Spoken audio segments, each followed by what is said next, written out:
For guided reading today, we begin chapter 2 of our book, How to Train Your Dragon. So here we go. Inside the Dragon Nursery. You have probably guessed by now that Hiccup was not your natural Viking hero. For start, he didn't look like a hero. Somebody like Snotlout, for instance, was tall, muscularly, covered in skeleton tattoos and already had the beginning of a small moustache. This consisted of a few scraggly yellow hairs clinging to his upper lip and was deeply unpleasant to look at, but still impressively manly for a boy not yet 13. Hiccup was on the small side and had the kind of face that was almost entirely unmemorable.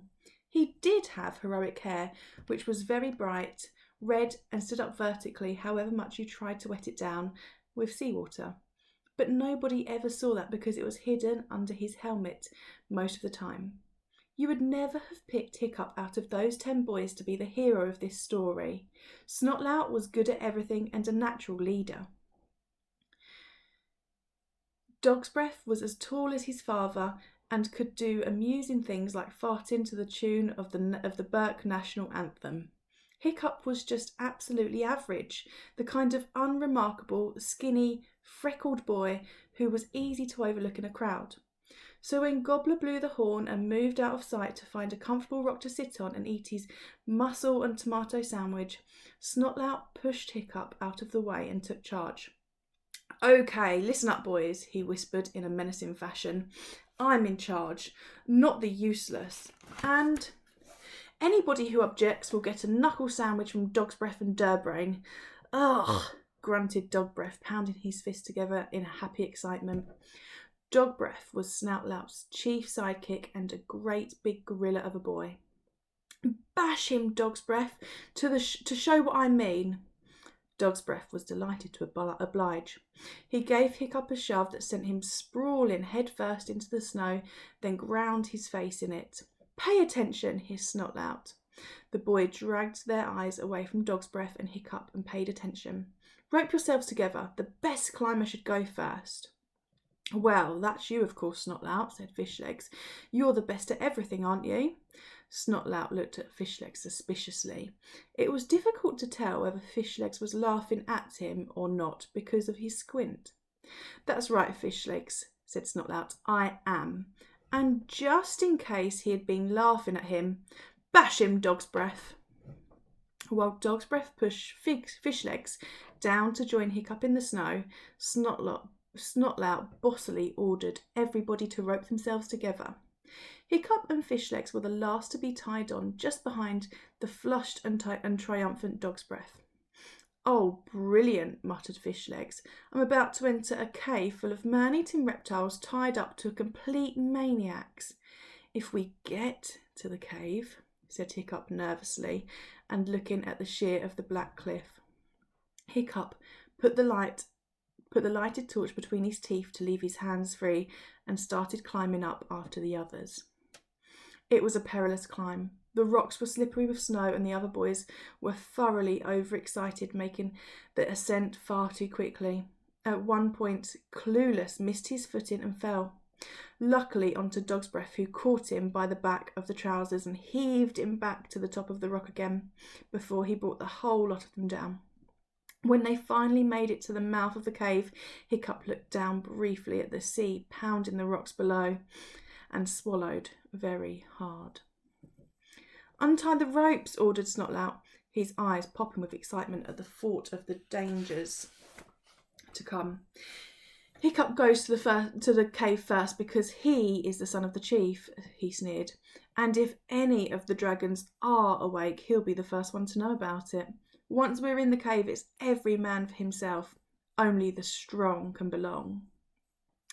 Although he wasn't your usual mindless thug of a hooligan, Hiccup wasn't a wimp either. Being frightened is not the same as being a coward. Maybe he was as brave as everyone else there because he went to catch dragon despite knowing what dragons are like. And when he climbed perilously to the mouth of the cave and had found that inside there was a long, twisty tunnel, he still went down into it, despite not being too keen on long, twisty tunnels with dragons at the end of them. The tunnel was dripping and clammy. At times it was high enough for the boys to walk upright. Then it would close down into a narrow, claustrophobic hole that the boys could only squeeze through, squirming on their stomachs with their flares held in their mouths. After 10 long minutes of walking and crawling into the heart of the cliff, the stench of dragons, a salty stink of seaweed and old mackerel heads, got stronger and stronger, until finally it became unbearable and the tunnel opened out into a ginormous cavern. The cavern was full of more dragons than Hiccup could have ever imagined existed. They were every possible colour and size, and they included all the species that Hiccup had heard of, and quite a few more than he hadn't. Hiccup started sweating as he looked around him at the pile after pile of animals, draped over every available surface, even hanging upside down from the roof like giant bats. They were all fast asleep, and most of them were snoring in unison. This was a sound so loud and so deep it seemed to penetrate right into Hiccup's body and vibrate around his soft insides, churning his stomach and bowels and forcing his heart to beat at the same slow pace as a dragon's pulse. If just one of these countless creatures were to wake up, it would raise the alarm to the others that the boys would meet a horrible death. Hiccup had once seen a deer that wandered too close to Wild Dragon Cliff, torn to pieces in a matter of minutes. Hiccup closed his eyes.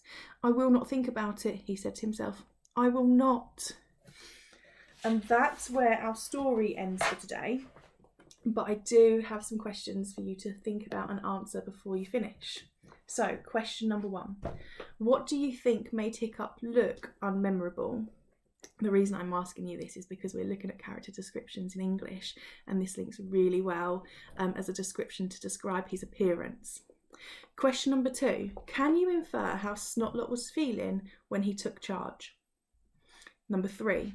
Can you infer why Snotlot took charge? What evidence can you find to support your opinion? Number 4. The author describes Dog Breath as a great gorilla of a boy. What do you think he is inferring from these vocabulary choices? And finally, question number 5. What can you infer about the character Clueless? Okay, I would like you to email me your answers.